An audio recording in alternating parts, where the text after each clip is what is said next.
ada penengah yang ahli domir. Mungkin karena ngajinya di Lirboyo jadi ahli domir. Debat.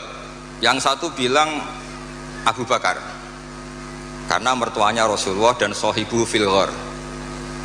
Yang satu bilang Ali karena Ali itu fadilnya kita tahu, beliau termasuk orang yang kata Nabi besok royah ini, bendera ini akan dibawa rojulan atau saya kasihkan rojulan sing yuhibbuhu wa rasuluh atau yuhibbuhu wa rasulah wa yuhibbuhu wa rasuluh. Ketika berdebat tentang sekian manakibnya Abu Bakar dan Sayyidina Ali, ada penengah yang ngendikannya begini, pokoknya yang paling afdal itu mangkanat bintuhu tahtahu. Ya, kalimatnya gitu toh, mangkanat bintuhu tahtahu. Itu semuanya terus clear, seneng semua. Karena kalau orang yang mentakdim Abu Bakar ala alian, kalau maknanya gini, yang paling afdal adalah maniku wong kanat kang ono sapa bintuhu anak wedo eman iku tahtahu ono ing kekuasaan Nabi. Orang yang punya putri, yang putrinya itu di bawah Nabi. Artinya siapa? Abu Bakar. Yang pro Sayyidina Ali juga senyum-senyum seneng karena kalau dia maknanya gini, maniku wong kanat kang ono sapa bintuhu putrine Nabi iku tahtahu ono ing isore maniku. Itu siapa? Sayyidina Ali. Jadi domir mengkono-mengkono itu cespon gitu. Itu sekali dimaknani itu masalah gitu. Jadi maka berbahagialah santri yang nggak pinter, karena ternyata nggak pinter itu ada padanannya yang orang pinter, yaitu Mbak Karim. Bedanya Mbak Karim nggak ngerujuki karena pinter, kalau kita karena nggak pinter. Tapi insya Allah mantas sababi komen fawa minhum ya. Jadi kalau nggak bisa alim ya mirip-mirip orang alim gitu. Saya ini pemerhati tafsir ya. Itu memang sampai sekarang itu problem saya ini domir. Saya nggak pernah niat kalau akan ngomong ini karena nggak ada naskahnya Mbah Bisri. Ini tantangan untuk anak cucunya. Padahal beliau-beliau itu pasti punya naskah. Ini PR yang harus diselesaikan. Nggak mungkin lah seorang ulama nggak punya tulisan itu nggak mungkin. Karena ulama itu meskipun nggak niat ngarang itu pasti banyak tulisannya. Saya yang tidak cucu Mbah Hasyim Asari itu punya tulisan tangan Mbah Hasyim. Karena ketika mengijazahkan Sahih Muslim sama buyut saya Mbah Kelima, jadi buyut-buyut saya dengan Pak Said dengan Lek Koyum itu sama-sama turunan Kudus. Saya ini paling muda, jadi kira-kira kalau saya manggil Pak Said itu ya pernah Mbah, kalau manggil Gus Koyum pernah Lek. Makanya saya sampai sekarang ngajar di Kudus, di pondok Kudus paling sepuh, namanya Ki Soleh bin Asnawi Sepuh. Dulu beliau gurunya Mbah Soleh Darat. Mbah Soleh Darat dulu pernah ngaji di Mbah Soleh bin Asnawi Sepuh. Kemudian punya anak namanya Maksum punya anak namanya Hafsah. Lah Hafsah ini yang punya anak Sofiyah, terus Badiah dan seterusnya, yang dari turunan Kudus. Saya mau cerita, domir itu harus dikaji. Kalau sekiranya tidak mungkin, maka harus membuang. Saya cerita ini karena saya tahu di biografi Kiai Bisri Sansuri, beliau pernah istifadah sama Syekh Bakir Jogja, termasuk sama Syekh Mahfud Termas, sama beberapa masayikh dari Yaman seperti Said Al-Yamani. Dan saya dari sekian itu banyak yang punya naskahnya. Di antara seni ya, seninya ulama Indonesia adalah makhtutot atau catatan apa saja itu dikaji dan kemudian diteliti, kemudian diaplikasikan di Indonesia dengan alasan muqtadal hal. Sehingga dalam bahsul masail itu kadang ya agak jorok, tapi jorok yang baik. Maka saya pernah bahsul masail dulu di Pondok Sarang. Ini nggak boleh ditiru oleh anak-anak. Bagaimana hukumnya desainer pakaian yang mendesain celana pendek untuk perempuan? Itu semua mengatakan haram karena gara-gara desain itu perempuan kemudian tidak pakai maxi, tidak pakai celana karena memang desainnya untuk langsung dipakai tanpa pakai maxi atau pakai celana. Ada yang bilang tidak haram. Bagaimanapun celana pendek itu berkontribusi ikut menutup aurat. Artinya dia tetap menyumbangkan nutup aurat. Hanya tidak usah sampean bayangkan, wah kalau haram ya dilepas ya jangan gitu. Itu kan masalah. Jadi fikih itu kadang ya agak-agak kacau. kita mau bilang haram nyatanya memberi kontribusi ikut nutup aurat, mau bilang halal dengan desain seperti itu perempuan masih menampakkan apa? Aurat. Jadi debat fikih itu kadang ya tidak mutu, tapi dari tidak mutu itu ya kemudian tetap melahirkan kecerdasan, dan itu termasuk yang dibicarakan Syekh Mahfud, namanya taskhidun nazar, orang menjadi cerdas. Saya pernah baca di Nailul Ma'mul, ini sekaligus senam otak untuk anak-anak denanyar. Ini bukan ngetes kiai tapi ngetes anak-anak. Nanti kalau apa ini disalahkan Kiai Miftah atau Yai Anwar ya saya langsung taslim, karena saya pasti samina wa ta'na. Tapi kayaknya enggak, karena saya baca, saya ini ngerpek di Syekh Mahfud. Kalau sama nyalakan saya, nyalakan Syekh Mahfud. Syekh Mahfud itu gurunya Kiai Bisri Sansuri. Ada fardul masalah begini. Saya ulang lagi, ada fardul masalah begini. Ada orang jatuh dari atas. Ini kata Syekh Mahfud. Kemudian menimpa ini, hadirin ini kan banyak, nggak bisa dipiak ini. Tertimpa orang. Pertanyaannya adalah, orang yang jatuh itu harus pindah apa tetap di situ? Kalau dia pindah menimpa orang lain, kalau tetap di situ membahayakan orang yang ditimpa. Pilihannya pindah apa tetap di situ? Ada yang menjawab harus pindah. Karena yang ditimpa sudah lama ini bahaya, lama-lama bisa mati, apalagi kalau yang jatuh gendut. Terus ada yang bilang nggak usah pindah, karena jatuh itu tanpa ikhtiar, sehingga dia jatuh tidak dosa. Kalau dia pindah, artinya ikhtiarnya sendiri, maka harus nggak usah pindah. Tapi terus ada pertanyaan lagi, kecuali yang dijatuhi itu Nabi, sekelilingnya ada Nabi, itu harus pindah karena kalah kelas. Tapi dibantah lagi, nggak mungkin ada Nabi lagi karena Nabi Muhammad sudah Nabi akhir zaman, kayaknya akan kalah. Ternyata ini nggak mau kalah, nggak, masih ada Nabi Isa kata. Jadi terus kata saya Mahfud, wahada mimma ila tahta, sebetulnya ini tidak ada faedahnya, cuma jadi taskhidun nazar, orang menjadi cerdas. Nah kemudian turunan dari ilmu itu adalah misalnya nyun sewu, politik itu kotor misalnya, tapi punya otoritas. Kalau melihat kotor itu kiai atau cucu kiai gak boleh ikut politik. Tapi kalau melihat punya otoritas, kalau itu kepegang orang fasik atau orang yang sama sekali nggak punya peduli halal haram, itu lebih bahaya. Kamu milih melihat kotornya apa melihat berebut otoritasnya? Itu menjadi, karena kalau misalnya yang punya otoritas itu orang-orang yang suka maksiat, tentu nanti ada perda-perda yang menguntungkan tempat-tempat apa? Maksiat. Nah itu akhirnya turunan dari logika yang terbangun itu banyak, termasuk misalnya uzlah. Uzlah itu kata Imam Ghazali halal ketika orang sudah banyak sering maksiat, khina layak manul jali sujali sahu, sehingga orang setiap kemana saja pasti dosa kalau nggak ngerasani orang yang gosip dan sebagainya. Lalu pertanyaannya, ketika orang sembunyi sendiri di atas gunung, itu uzlah meninggalkan dosa apa meninggalkan kewajiban?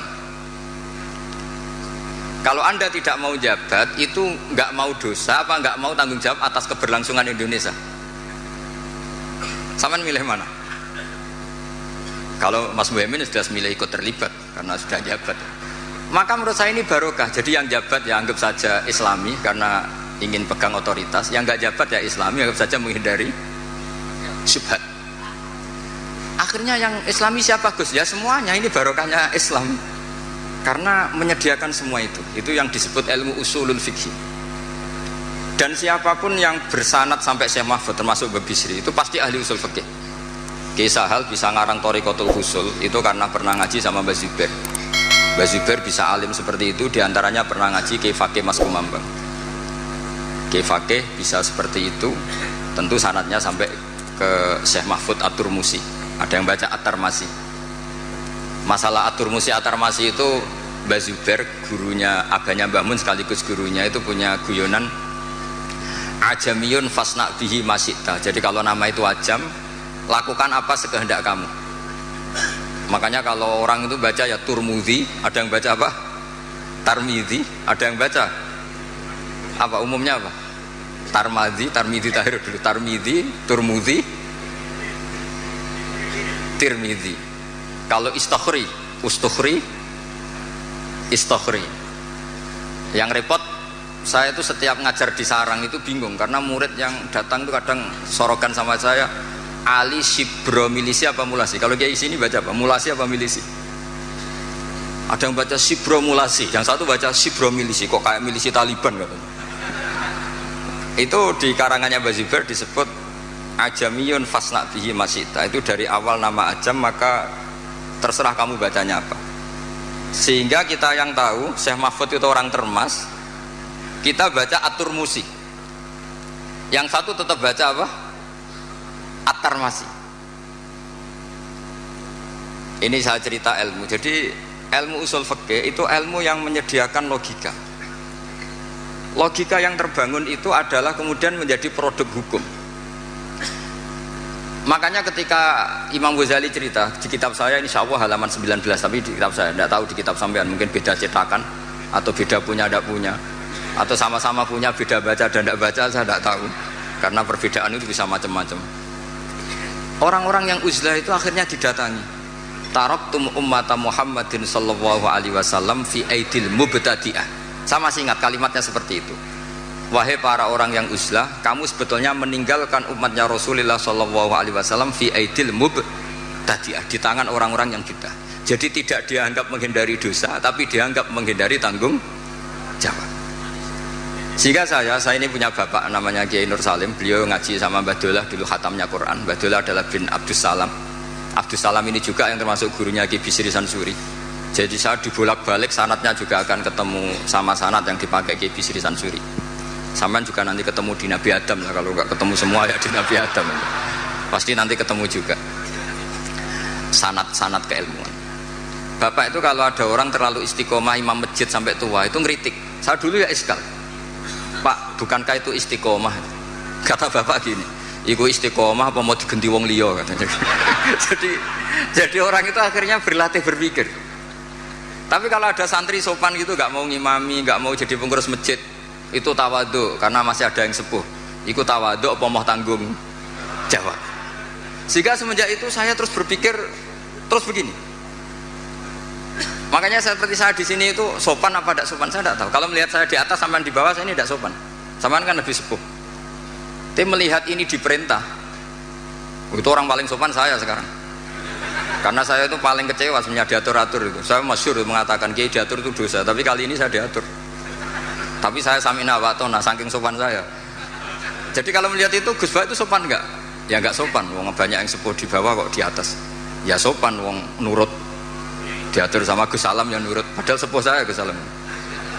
Jadi maka mau tidak mau harus ada madhab, yaitu akhirnya bahasnya memutuskan yang kita pakai adalah al-madhahibul arba.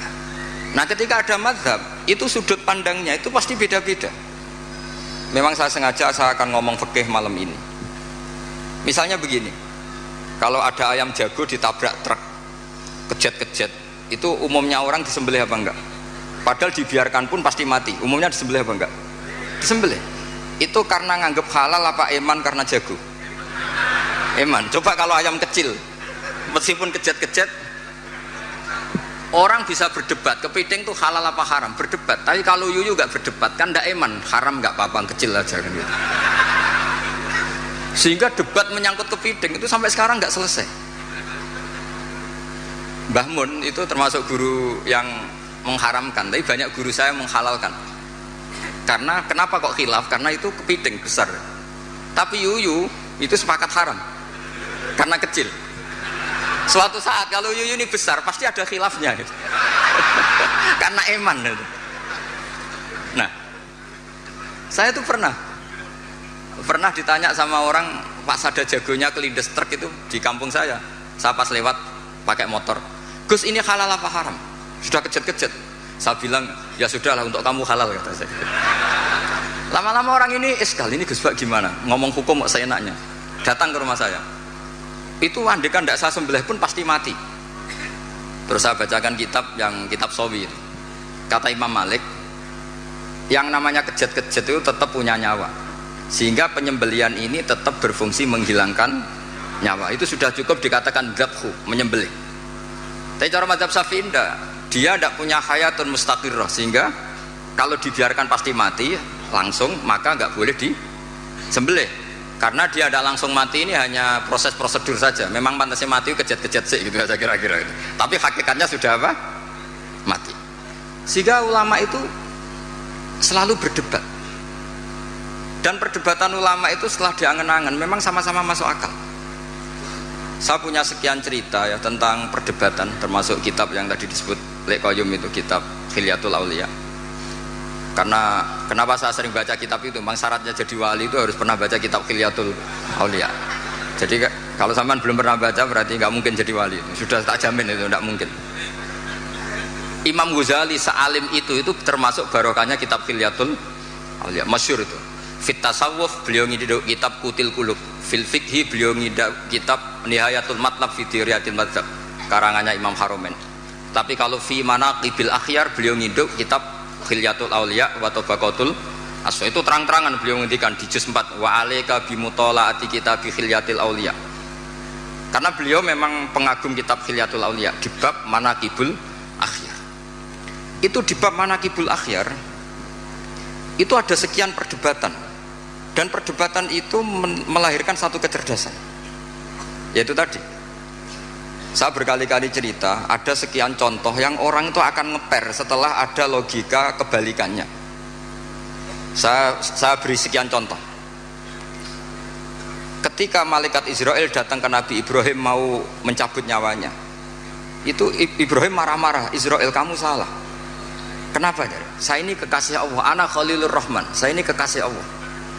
Wahal ra'aita khalilan yumitu khalilah, masa kekasih bunuh yang dikasih, ini tidak benar, logika ini tidak benar. Karena Israel gak biasa Basul Masail, gak pernah ikut Basul Masail di BW Jawa Timur yang Bapak Marzuki itu, datang ke Allah, ya Allah, logika ini kata Nabi Ibrahim gak benar. Karena wahal ra'aita khalilan yumitu khalilah.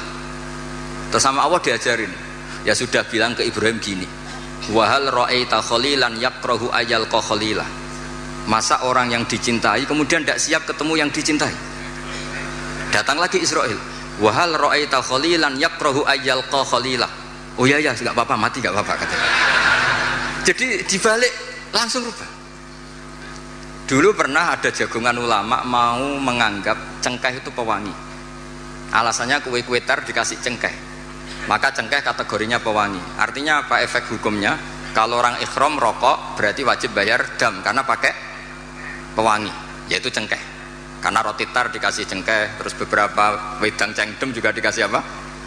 Kemudian ada ulama yang ngendikan kalau gitu orang Jumatan kesunatan rokok, karena orang Jumatan disunatkan pakai wewangian. Langsung kebar, wah tidak jadi. Jadi itu usul fikih. Sehingga katanya fikih nakal tidak apa-apa, ini nakal yang Islami. Saya memang termasuk orang yang kata Gus Rizal Lirboyo diberi gelar Gus doktoral honoris causa cangkem elek katanya. Saya ini sebetulnya bangga dengan gelar itu karena itu cara sahabat melindungi Rasulullah SAW. Jadi saya sengawur-ngawur saya ini masih punya sanad. Dulu ada orang Bedui datang ke Nabi, ya Muhammad, jika kamu Nabi, fa'akhbirni amma fi batni naqati, fa'akhbirni amma fi batni naqati. Jika kamu Rasulullah sing idda'aita, kamu ngeklaim tahu barang gaib, coba yang di kandungan perut unta saya itu lelaki apa perempuan, isinya apa coba? Itu Nabi kan mangkel, masa Nabi kok ditakoi isi kandungan apa? Terus kata sahabat datang, ini sanad, kalau boleh dikatakan sanad yang kemelek, kalau boleh dikatakan sanad.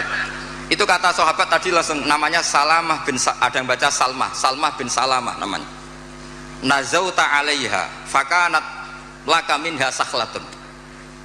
Kamu yang ngangkangi itu ada anak kamu gitu. Saking mangkelnya Rasulullah kok ditanya gitu.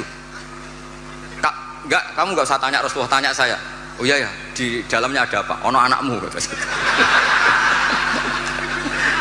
Karena dia begitu saking mangkelnya, masa Rasulullah kok ditanya idza kunta Rasulullah fa akhbirni amma fi batni naqati. Jadi kadang orang itu mau tidak mau ya, nggak ada pilihan. Orang wiridan ditanyakan syaratnya apa, salaman sama sekelilingnya ditanyakan syaratnya apa. Salaman tuh nggak ada syaratnya, hadisnya nggak sahih. Tapi orang nyalain HP nggak perlu sanad. Habis salam langsung ke toilet nggak perlu Sebenarnya harus ditanyakan, nyalain HP setelah salam itu ada hadisnya enggak? Ke toilet setelah salam ada hadisnya enggak? Enggak ditanyakan. Tapi kalau salaman ditanyakan. Mau enggak mau kita jawab gimana? Ya jawabnya tadi. Kalau semuanya butuh sanad, berarti kalau HP kamu matikan setelah salam kamu nyalakan harus pakai apa? Sanad. Kira-kira punya apa enggak? Enggak punya kan? Oh itu sanadnya umum bahwa Nabi boleh melakukan sesuatu yang maslahat. Memangnya salaman enggak maslahat? Jadi saya contohkan yang ketiga. Ini sekaligus yang terakhir. Ini masih banyak kiai. Karena saya memang nggak bisa pidato depan umum, nggak bisa. Nggak memaksa bisa, memang nggak bisa juga nggak bakat. Dan yang undang saya kalau kalah sepuh itu mengharam karena tadi. Karena saya meninggalkan kewajiban tadi, kewajiban saya sebagai kiai di rumah. Saya ini kiai induk loh di rumah, itu bukan sombong, memang saya kiai induk. Bapak saya sudah meninggal. Jadi bukan karena kualitasnya, memang mau tidak mau. Mubah misalnya. Banyak pakar usuliyin yang mengatakan hukum itu diantaranya ada yang bernama mubah. Mubah itu boleh dilakukan, boleh ditinggalkan. Tapi kemudian itu ada masalah, yaitu ketika mubah dilakukan, ini monggo marhaban wa sahlan, ini beneran, ini Gus Ali Darawuh, ini beliau teman bapak saya. Jadi monggo, saya ulang lagi, mubah itu secara definisi kan boleh dilakukan, boleh ditinggalkan. Tapi ada logika yang mengatakan begini. Misalnya saya jagungan sama Gus Salam, malam ini semalaman sama Gus Salam cangkruk. Itu mubah apa wajib? Kata ulama itu wajib. Itsma min mubahin illa wa yatahaqqaqu bihi tarku haramimma. Karena setiap orang melakukan mubah pasti saat itu meninggalkan keharaman. Saya asik di Denanyar, jagungan sama Gus-gus Denanyar. Artinya saya tidak dugem, tidak ke tempat-tempat maksiat. Sekarang meninggalkan maksiat itu mubah apa wajib? Wajib. Berarti jagungan wajib. Kan terus jadi aneh. Itu fikih. Akhirnya orang mendefinisikan diulang. Wal mubah min haitsu dzatu. Mubah dipandang definisi secara mubah. Tapi kalau dipandang dari efek hukum mubah itu bisa wajib, bisa haram. Saat ini ibu Anda harus diperiksakan di rumah sakit. Anda jagongan, maka haram karena kategorinya tarkul wajib. Tapi kalau melihat sekarang kamu tidak dugem ngaji seperti ini kan sunnah. Tapi barokahnya ngaji seperti ini Anda tidak melihat maksiat. Berarti ngaji ini sunnah apa wajib? Wajib karena tarkul maksiat. Akhirnya orang terus mikir. Ternyata sudut pandang, dan itu Syekh Mahfud senang sekali. Kata Syekh Mahfud, apapun gharibnya mas'alatun gharibah, bahkan aghrab, itu harus dibicarakan karena itu melatih tashkhidun nazar untuk mencerdaskan pikiran. Makanya banyak wali yang dalam cerita wali itu, ada wali itu karena sholat shaf awal. Kita tahu shaf awal fadilahnya kayak apa. Tapi ada wali itu jadi wali karena kalau sholat itu di shaf akhir. Ketika ketemu di forum wali, dua wali ini, loh kamu kok jadi wali? Bukankah kamu kalau sholat di shaf akhir? Iya. Kenapa kamu tetap jadi wali? Saya tuh malu ketemu Allah di depan, kayak paling suci saja. Dan kebetulan wali ini idola saya ya. Saya akhirnya kalau sholat ya sering di belakang gitu. Kira-kira seperti itu. Jadi ya saya kira demikian. Assalamualaikum warahmatullahi wabarakatuh.